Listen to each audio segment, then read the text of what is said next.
Sejam bem-vindos ao primeiro podcast com o nosso prefeito Rodrigo, aqui de Itajubá. Empreendedoras no Ar hoje está aqui no Itajubá Hardtech e com muita alegria recebemos alguém que também tem esse pensamento de fazer Itajubá crescer, não é isso, Rodrigo? Seja muito bem-vindo.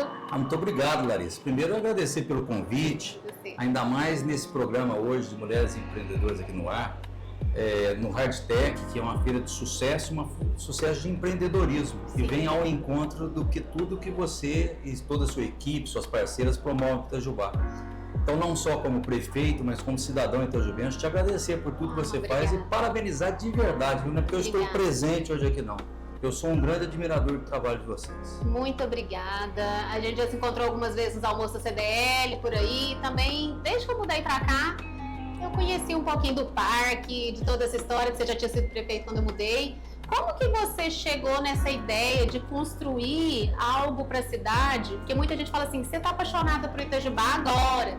E Itajubá é a cidade para ser amada agora, tem um monte de coisa. Mas como que é essa história? Para quem é de fora e quem está aí também, sem entender muito dessa parte de construir um polo, de olhar para a tecnologia, como você falou ontem, e também essa parte do cidadão ali que gosta de aproveitar. Como que foi essa decisão? Tanto no outro governo como nesse. Eu tinha um sonho de Itajubá, precisava levantar a autoestima do povo de Itajubá. Itajubá é uma cidade acolhedora, de um povo ordeiro e trabalhador. Essa é a verdade. Itajubá é uma cidade gostosa de se viver. Mas nós precisávamos de entretenimento.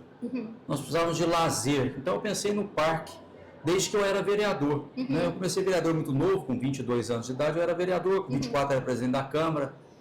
Tive o segundo mandato como presidente pela segunda vez e eu tinha a ideia que Itajubá precisava revolucionar na área do turismo. O turismo é injeção na veia de recursos para o município e para o empresário, o comerciante, é emprego na veia. Perfeito. E visitando não só o Brasil como outros lados do mundo, eu percebia que o turismo ele engajava vários tipos de aspectos de negócio. Sim. Entretenimento, de lazer, turismo com hotel, são de restaurantes, de lanchonetes, é o nosso posto de gasolina, enfim, tudo mexe na cidade. Então, o turismo indireto, na indústria, cada emprego gerado, eles falam em 3 a 4 empregos indiretos. Sim. No turismo chega a ser 6, 7. Então, esses são os números do turismo. Tanto é que o parque hoje, ele gera 300 empregos diretos e mais de 600, 700, ou chega a 1.000 em épocas de festa, indiretos. E pode ser mais ainda, né? E eu tinha uma ideia que todo parque que se inaugura no Brasil, ele é muito bonito no dia da inauguração, até 2, 3 semanas depois. O porquê disso? Porque um parque torna-se um parque de caminhadas, com árvores, tudo bonito. Sim. Mas torna-se ermo depois de um tempo. Às vezes tem o que eu gosto, não tem o que a minha esposa goste, ou vice-versa. Ou que nós dois gostamos, mas não tem o que o filho faça lá. Perfeito. Aí deixa de ir. Então eu tinha em minha mente que eu tinha que montar alguma coisa que o Rodrigo gosta, que a esposa gosta, que o filho gosta, que a minha mãe gosta, que meu pai gostasse, que a família pudesse reunir. E não somente a família, todas as classes sociais.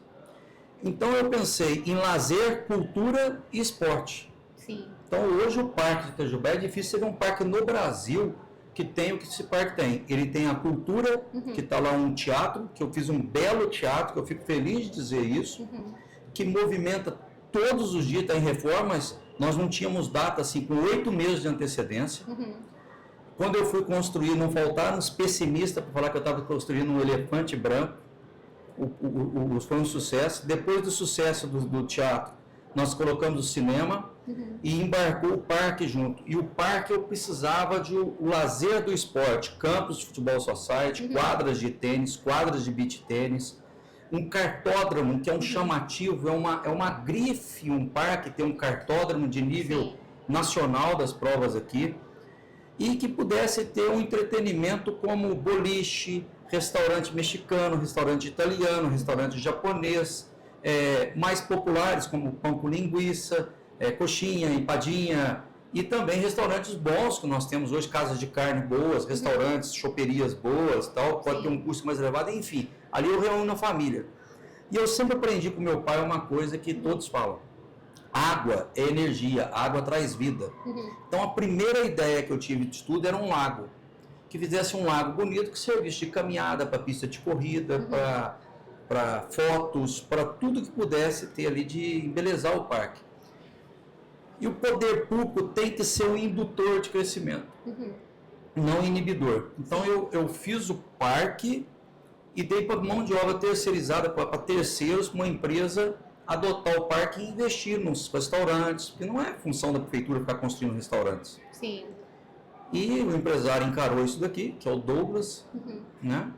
Ele encarou isso. Inclusive fez esse aqui também. Fez ele o fica salão aqui, de eventos, 5.000 metros quadrados. A gente está aqui pela segunda vez, né? Um banheiro maravilhoso, com mais de 50 mictórios no masculino e mais de 40 vasos feminino, que isso não há em lugar nenhum. Tudo foi muito bem pensado aqui nesse parque. Tudo.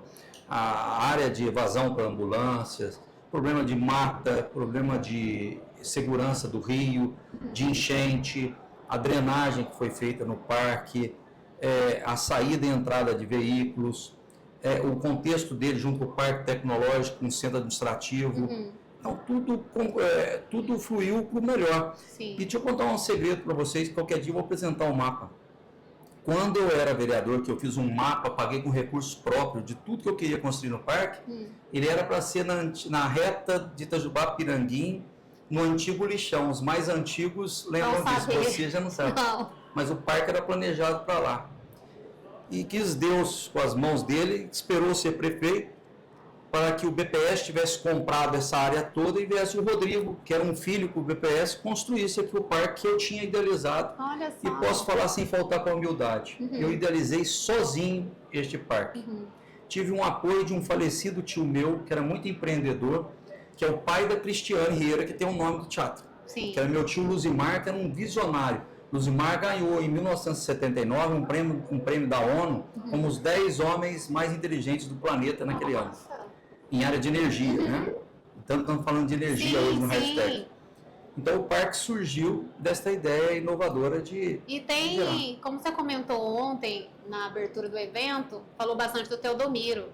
Então Itajubá, ele tem já, desde 1915, aprendi ontem, com a sua fala, que tem esse viés de trazer a energia, de ser um dos primeiros lugares que tiveram, né, os engenheiros, vieram de fora. E como que a gente faz hoje essa ligação entre essa tecnologia, o empreendedorismo, o agro, que você também trouxe? Como que está isso hoje para o pequeno empreendedor também, que está ali do outro lado, e falando como que talvez o futuro dessa cidade pode me ajudar? Sim. Se eu me alongar muito, você me corta, Não, pode falar. Teodomiro Santiago. Por que o itajubense fala muito Teodomiro Santiago? Teodomiro foi deputado federal. Ele era um advogado, ele não era engenheiro. E o pai dele era também um homem empreendedor. É muito rico, diga-se de passagem. E o Teodomiro, se eu não estou errado, ele era cunhado de Venceslau Braz. Então vamos pôr um pé atrás. O presidente da República tinha sido governador do estado com o Teodomiro, deputado federal. Era uma força política de Itajubá. Então o momento era oportuno também. Aí, nesse momento que o Teodomiro assumiu, ele tinha uma visão empreendedora, que o homem ele precisava passar por uma nova fase. Nós estávamos na lenha, no carvão, motores a carvão, e o novo processo de industrialização do mundo ia passar por energia. E ele já tinha uma visão dessa. Então, o que ele fez com o recurso próprio do pai dele? Ele fez o pai dele acreditar, junto com eles investiram com recursos 100% próprios na escola técnica de engenharia, que tornou-se a Escola de Engenharia, Federal de Engenharia, e depois a Universidade Federal de Engenharia. Perfeito. Ao longo desses 100 anos, 113 anos, a Unifei exportou engenheiros para o Brasil e para o mundo fora. Esse meu tio Luzimar é um engenheiro da Unifei. Ele construiu dezenas de hidrelétricas na África e nos Estados Unidos. Vários presidentes da Eletrobras, da Petrobras, saíram da Universidade Federal de Itajubá. Muitos empresários hoje no ramo de energia elétrica saíram de Itajubá. Quando você entra hoje na Agência Nacional de Energia Elétrica, os engenheiros, em sua maioria, são de Itajubá. Sim. Porque lá atrás, um advogado visionário que acreditou, quando muitos falaram para ele que não ia dar certo, e construiu uma escola técnica de engenharia. Então, tudo hoje se baseia em inovação. Eu disse ontem aqui que o mesmo Teodomiro Santiago, ele tinha uma paixão pela escola do agrícola, que era a escola de horticultura. A escola do agrícola, Larissa, é uma escola muito bonita que tem ali no bairro da Avenida. Inclusive vai passar por uma reforma agora de dezenas de milhões de reais, nós estamos contribuindo com esse apoio político lá. Perfeito. E ele trouxe professores da Inglaterra, da Itália, da Alemanha, lá em 1915, para darem aula aqui, porque o agronegócio do Brasil precisava se multiplicar. Segundo ele, era a terra mais fértil do Brasil, do mundo, e não estava produzindo aquilo que deveria produzir. E o Brasil despertou para o agronegócio desde aquela época. Aí as pessoas estão perguntando, mas por que isso que despertou isso? Ele fez com que um alqueire de terra, que produzia, por exemplo, 2 toneladas de milho, passasse a produzir 6, 7 toneladas. Com o adubo certo, com a hora de a irrigação, trazendo conhecimento. Ao invés de plantar no mês de maio e junho, que é frio, tinha que ser no final de agosto para setembro. Aquelas coisas que a tecnologia da época comportava. Sim. Lembrando que nessa época não tínhamos tratores, era na enxada, no lombo de cavalo. Nossa. As nossas estradas, a nossa serra foram construídas no lombo de cavalo. Aí o que aconteceu? A Escola de Horticultura de Itajubá veio milhares de alunos para a nossa cidade e esses alunos se expandiram em seus negócios para o Brasil afora. E o que eu quero dizer? Então, a Itajubá da educação empreendedora surgiu lá em 1915, 1913, 1919, em vários conceitos. Aí nós crescemos muito diante da cidade capital do sul de Minas, o governo de Minas investiu muito em escolas estaduais aqui, nossas escolas municipais se fortaleceram cada vez mais e Itajubá tornou-se um polo de educação e empreendedorismo. Né? Depois chegou uma colônia italiana em Itajubá, depois a colônia libanesa, e investiram muito na nossa cidade, nós temos que ser gratos por eles, que eles empregam milhares de pessoas em Itajubá, e tornou-se um polo deste. E agora, nesses tempos, agora depois de 2000, 2010, nós falamos de uma Itajubá com polo de inovação. No meu governo, nós criamos a Inovar, o primeiro governo nosso, junto com a sociedade privada da Itajubá, que são os comerciantes, empresários, que aí a Associação Comercial, a CDL, ajudou muito, junto com a Universidade Federal. Então, é o poder acadêmico, o poder hoje privado, que são os empresários, e o poder público. Essa tríade foi importante. Tríplice hélice que nós chamamos. Sim. Esse apelido tríplice hélice é isso, é o empresariado, junto com o acadêmico, que são as faculdades, como o FEP, FACESM, Universidade Federal, Escola Nossa de Medicina, e o poder público ajudando. Poder público, nós falamos da Prefeitura Municipal, do Governo do Estado e do Governo Federal, conjuntos, sem um brigar com o outro. Sim. Porque a política é necessária na inovação. Sim. Nenhum projeto de inovação, ele caminha sozinho, ele precisa do poder público, o governo tem que estar junto, até para desburocratizar. E o acadêmico para pensar e o empresário para empreender. Para ter ação. Precisa. E hoje a gente teve aqui o Rodolfo do SRI, e a gente falou exatamente isso, da importância de estar todo mundo unido, né? O Sebrae, as prefeituras, ele trouxe um pouco dos cases de Lavras também, que está dentro do nosso SRI. E, Rodrigo, empreender é resolver um problema de alguém.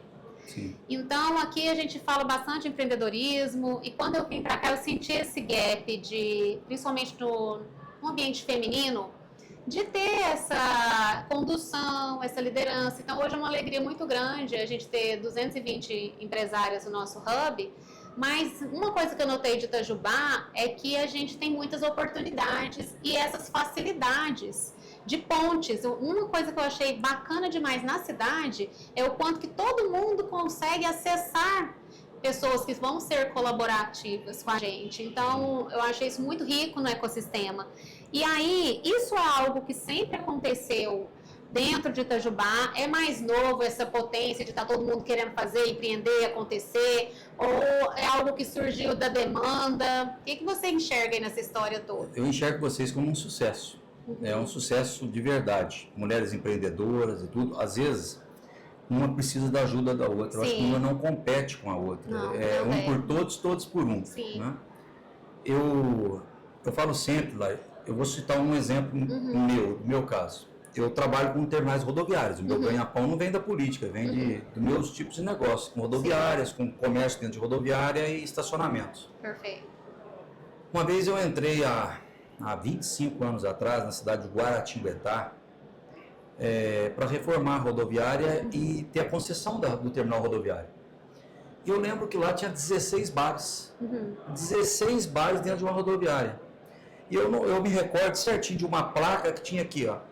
Tinha num bar assim, coxinha e um suco de laranja, aqui R$ 4,50, ali R$ 6,50, compre aqui. Quer dizer, um competindo com o vizinho do lado, brigando, e um quebrando o outro, porque o custo R$ 4,50 dele, ele não supria o custeio dele, desculpa, isso daí. Quer dizer, um quebrando, cada bar pior um do que o outro. Então, quando nós entramos, nós acabamos com os 16 bares, transformamos em 2 lanchonetes completas, uma de um lado e outra do outro, uma farmácia, um salão de beleza, e assim uma loja de importados, aquele negócio de rodoviária que tem, para presentes, tudo. Todos hoje cresceram, multiplicaram seus negócios, acabou a baderna, tem recursos para reformar, colocar em outro padrão e tudo isso. E tem uma história que eu conto sempre na minha campanha, que é um dos melhores tipos de ajuda de empreendedorismo que eu dei. Nessa mesma rodoviária tinha uma senhora muito benquista, muito trabalhadora, que tinha um carrinho de pipoca.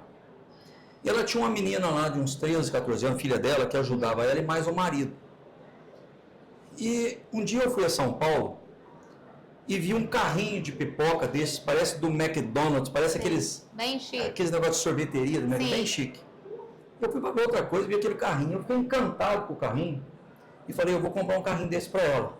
Eu comprei o carrinho, só que o carrinho tinha que montar, então demorava um mês para entregar. Eu tinha um folder do carrinho, mostrando o que era o carrinho e o custo do carrinho. Sim. Aí eu trouxe o folder, fui lá na rodoviária de Guaratinguetá, chamei ela no meu escritório, falei, olha aqui, a senhora vai ter que comprar um carrinho desse. Os olhos delas brilhou. Eles brilhou os olhos, brilharam os olhos, ela falou assim, mas eu não tenho condições de comprar, Rodrigo. Você vai pôr isso daqui para competir comigo? Eu falei, não, a senhora vai ter que comprar. Eu já tinha comprado o carrinho para ela, eu ia dar o carrinho para ela. Ela falou assim, não, mas eu não tenho condições, aqui eu ganho um salário e meio, mais ou menos, por mês, e mês de Natal, Ano Novo, férias, eu ganho 2 salários. Então eu não tenho condições disso. A pipoca dela, na época, custava R$ 2,50, eu lembro direitinho, porque a pipoca era maravilhosa, pipoca com queijo. Sim. Tem aquele queijinho, igual do... super famoso. É igual aqui do cinema.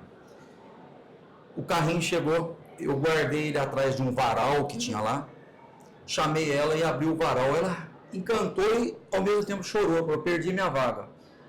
Eu falei, a senhora vai pagar esse carrinho, custou R$5.000 na época, a senhora vai pagar esse carrinho para mim, 50 pagamentos de 100. Salário mínimo na época, eu acho que era R$300 ou 350. Ela não tinha condições de pagar isso. Aí ela pegou e falou assim, Rodrigo, eu não tenho condições de pagar. Eu falei, estou brincando, o carrinho é seu. Ela chorou, eu pedi para ela não contar para ninguém, ela saiu correndo lá para Passa Marrom, Cometa, Bio e gritando para todo mundo de alegria, parecia que ela tinha ganhado na Mega Sena. Eu falei, mas antes da senhora colocar esse carrinho, eu quero que você faça um curso no Sebrae ou no Senac.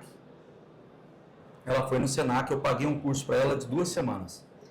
Ela voltou 2 semanas depois com as unhas feitas, cabelo feito.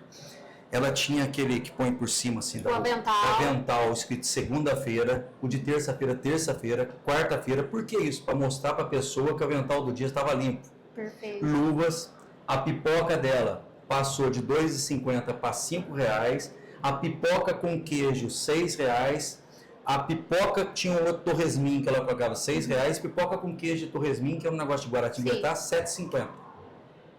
Tudo comunica.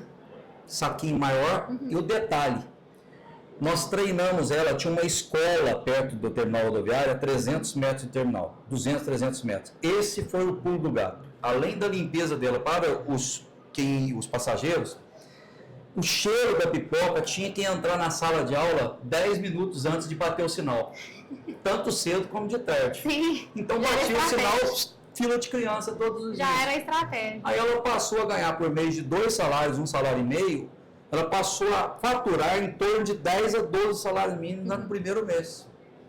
Depois disso, ela comprou o carrinho de pipoca do outro lado e montou um carrinho igual esse. Replicou o carrinho que ela mesma comprou em São José dos Campos, Jacareí, Caraguatatuba e Ubatuba. Depois do carrinho, ela começou a montar hamburguerias e casas de suco. A menina dela fez engenharia, formou engenheira e é uma menina empreendedora que toca os negócios da mãe. Então o negócio dela, ela só reclamou para mim que depois que ela ganhou dinheiro, ela largou do marido.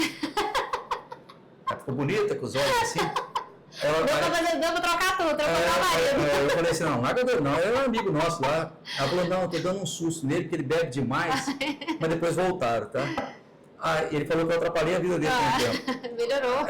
Mas então eu estou dizendo que você que está enxergando o seu negócio, se ele não está indo para frente, se ele não está sendo impulsionado, lembre da pipoqueira. Se eu não tivesse dado essa luz para ela do carrinho, ela estaria vendendo pipoca lá no terminal até hoje. Todo mundo tem uma saída, um plus a mais. O que você pode dar um pouquinho? Fazer uma alavancagem. E hoje tem várias possibilidades, né? E tem um negócio chamado pneumonia cerebral. O que é pneumonia cerebral? O sujeito tem um bar com um balcão com calço embaixo do balcão dele, senão fica de jeito, aquela televisão de tubo antiga com um garfo em cima para o sinal pegar melhor, e reclamando que o governo é culpado do negócio dele indo para frente, sendo que ele fritou uma coxinha 7 horas da manhã, são 5 horas da tarde, gordurosa, ele não vendeu, ele não trocou aquilo. Então, não culpe o governo só por isso, não. Primeiro somos nós. O que nós podemos para inovar no nosso negócio? Sim. O que precisa ser moderno? O que precisa ser bonito?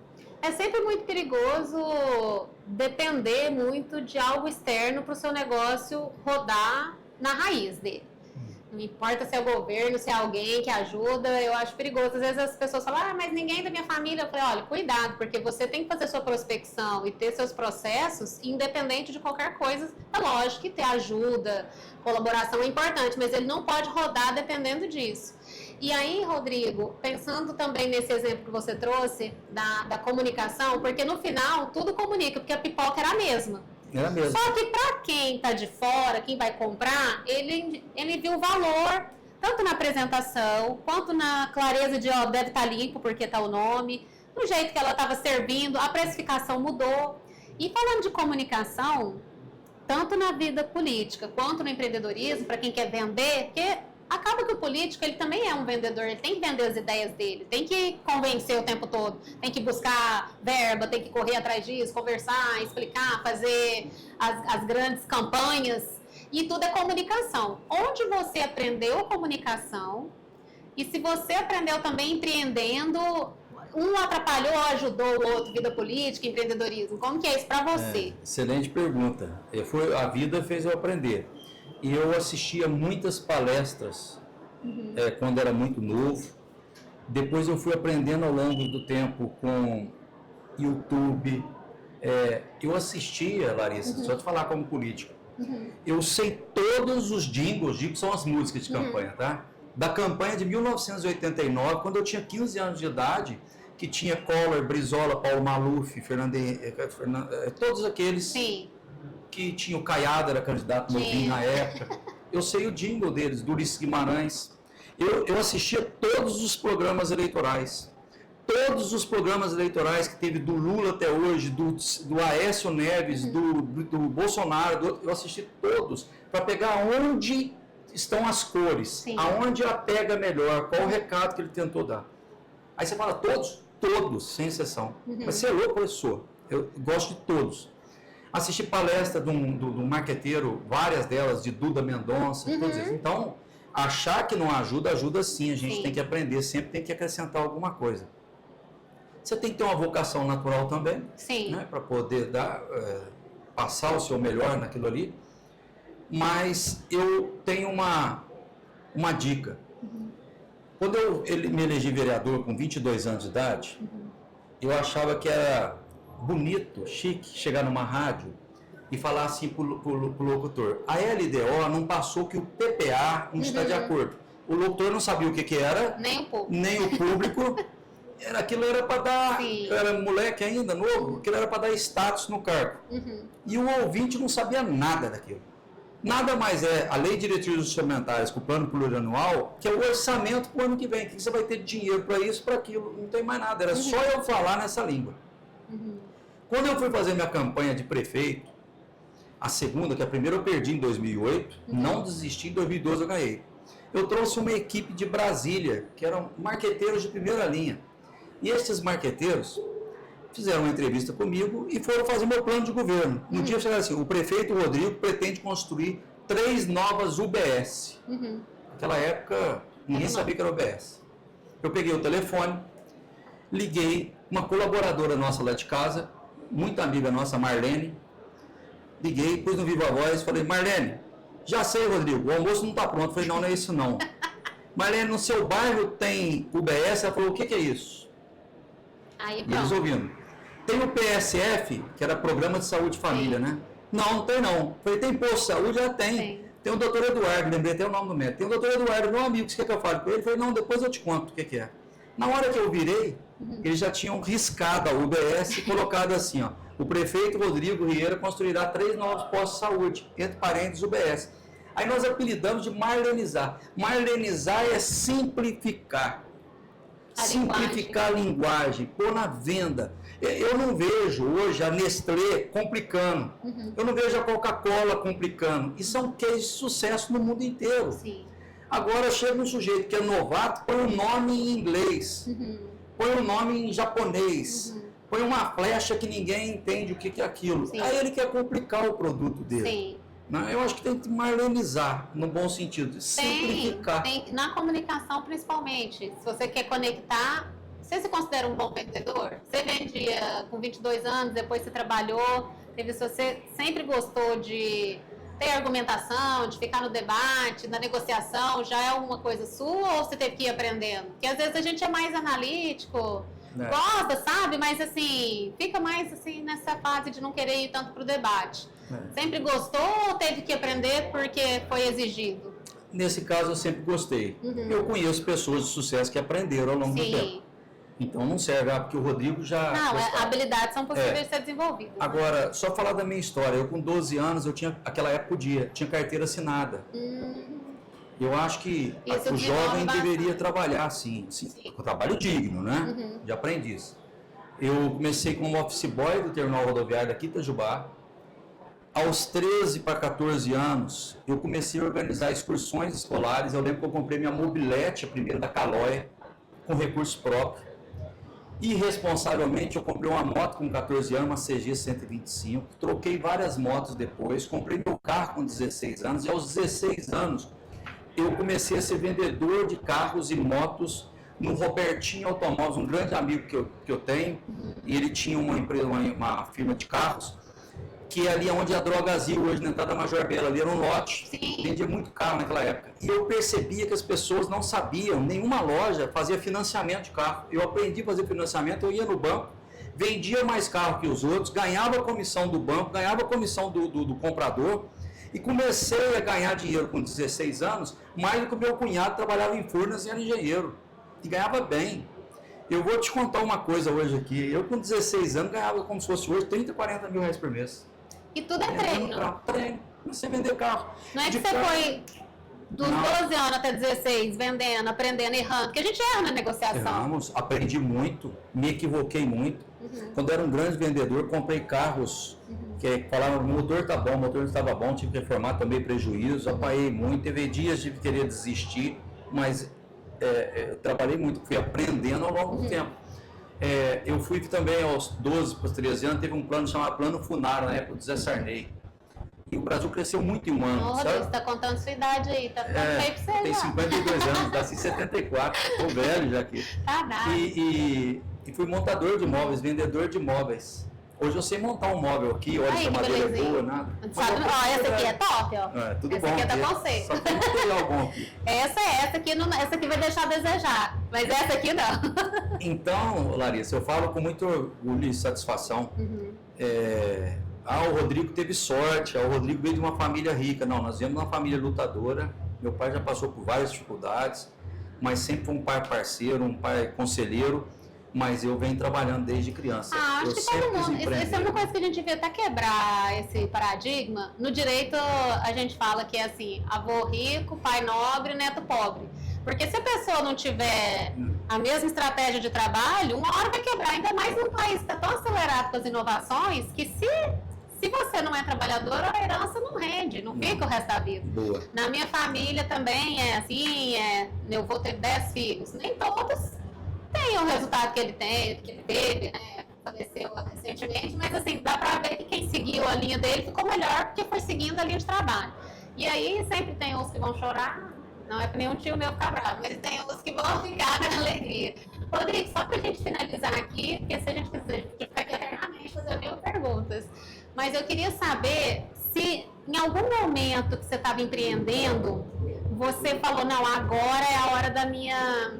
Sabe aquela hora que você tem que falar, não, eu vou investir nisso aqui, dá um medinho às vezes, mas fala, não, eu estou enxergando que eu pavimentei e está na hora de fazer, ir com tudo para poder fazer meu...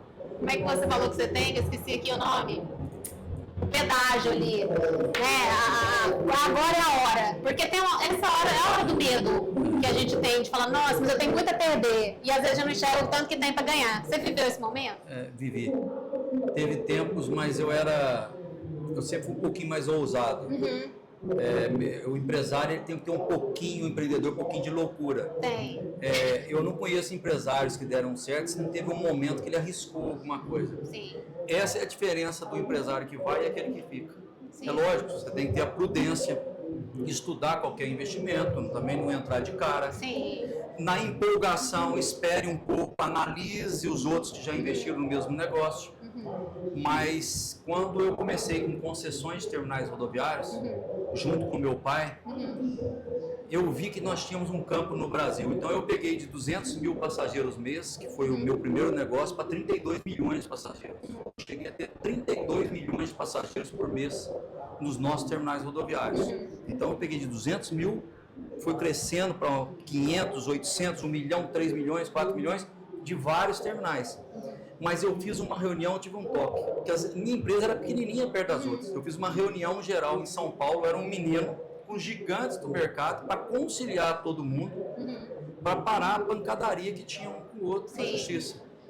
E eu ganhei o respeito deles. Naquele momento eu cresci por várias rodoviárias. Mas se eu não fizesse essa reunião e eu ousasse pegar o carro e rodar 120 mil quilômetros por ano, em média, com o meu carro, eu não teria avançado.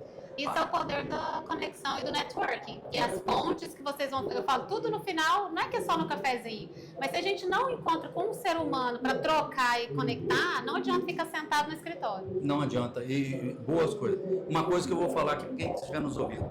Se você quer empreender, quer arrumar um emprego, quer mudar a sua vida, não adianta você ficar no sofá de sua casa, na sua casa, com uma microdepressão. Saia da sua casa, vai dar uma volta na rua, conheça mais pessoas, converse.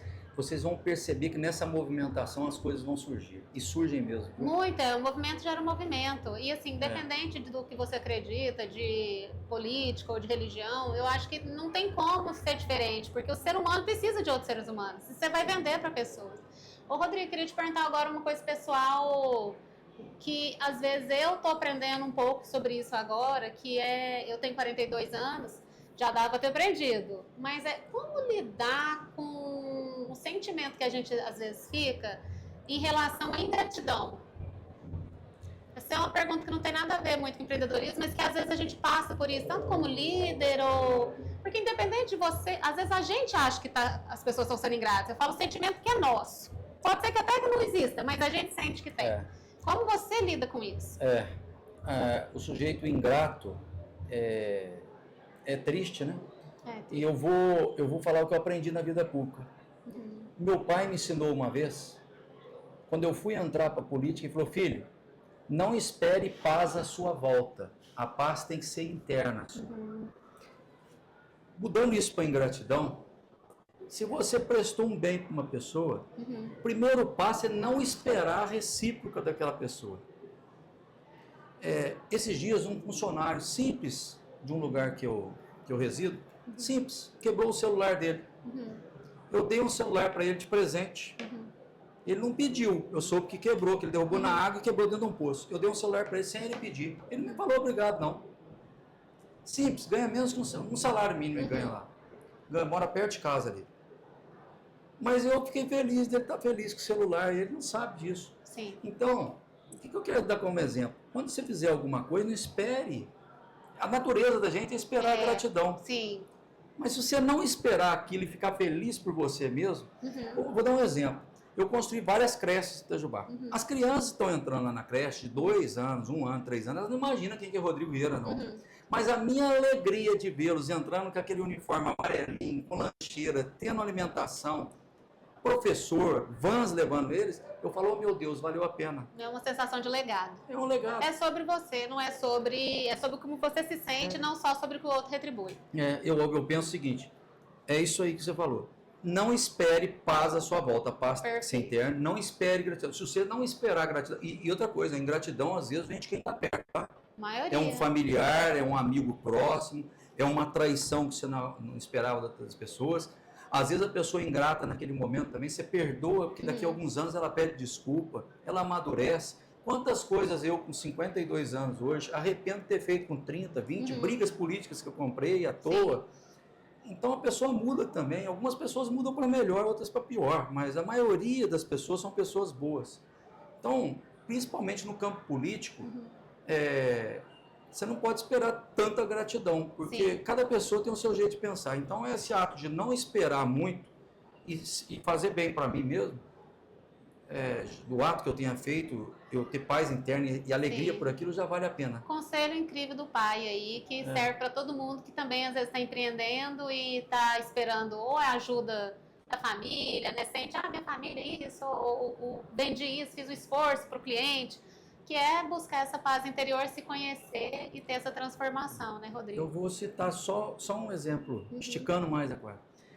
Tinha um bairro aqui em Itajubá, que é um bairro que era terra, não tinha documento. Há 30 anos tinha um bairro, não tinha iluminação, não tinha nada. Eu fui lá, asfaltei o bairro, coloquei meio fio e coloquei os postes. Mudou a vida do bairro.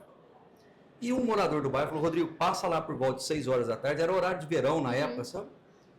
Que nós vamos fazer um bolo de cenoura, que você gosta, um bolo de cenoura com chocolate, e uma Coca-Cola, que eu sei que você gosta. Falei, que bom, eu vou lá às 6 horas. Chegou às 5h30, chamei um secretário meu, o André, falei, vamos lá comigo. Ele foi, ele não sabia dessa festinha, não. Na hora que eu entrei no bairro, vi uma senhora, pôs a cabeça para fora da grade, falou, Rodrigo, você nos traiu, hein? Você nos traiu. Eu falei, será que eu fiz? Você esquentou o bairro, você pôs asfalto, esquentou o bairro era terra, na época de seca, pó, na época de chuva, só barro. Eu melhorei a vida do bairro. O meu secretário falou, vamos embora, prefeito, dá ré aqui. Eu falei, não, calma. Fui até no final da rua, na casa estava tendo um evento, cheio de gente, fazendo festa comigo, me agradecendo, criança com velotrol. Aí o secretário falou, você tinha razão.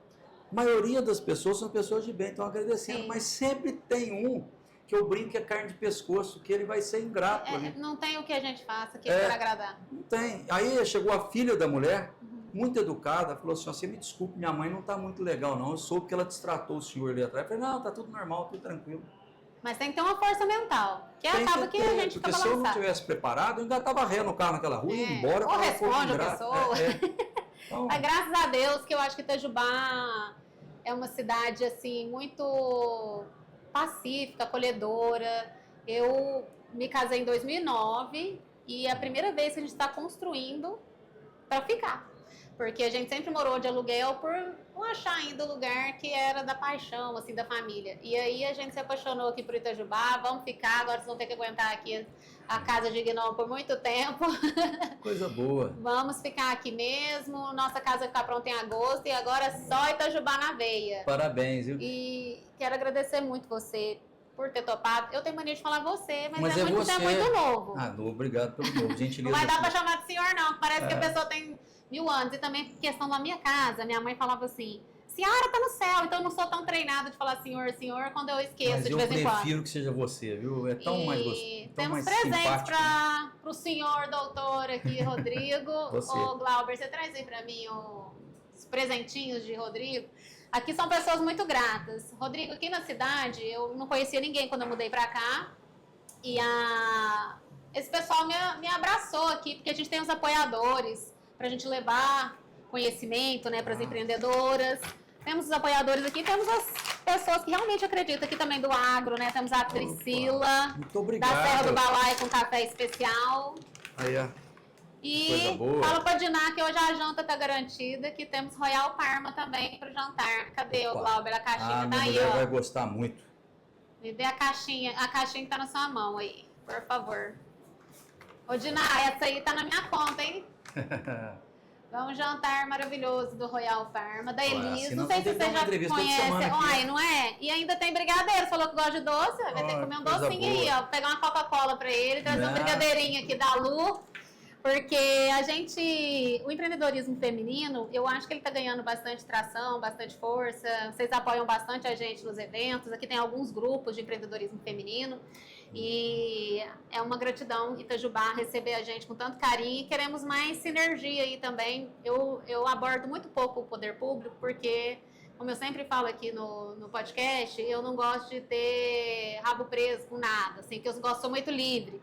Mas, ao mesmo tempo, eu tô ficando mais maleável com tudo pela necessidade de ver que o poder público também pode estar junto.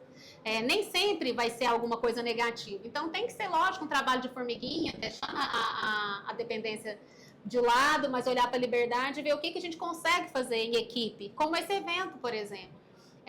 Que está aqui tão lindo, né? E precisou do poder público, precisou do Sebrae, precisou da iniciativa privada, como você falou, né, Rodrigo? E a gente tem aqui também uma alegria muito grande de receber todo mundo. E você ter essa humildade também de vir aqui no meu programa, no Empreendedoras no Ar, que é para o pequeno empreendedor, mas é a gente também que está construindo esse país aí, com muito esforço, e o feminino tá chegando aí, hein? Cuidado, hein, Rodrigo? Vamos chegar lá. E a mulher atropela mesmo, vocês são muito mais visionárias, mais empreendedoras. Estamos chegando aí devagarzinho, a gente chega lá, ó. Mas parabéns, viu? Obrigada, parabéns. Estou numa alegria enorme.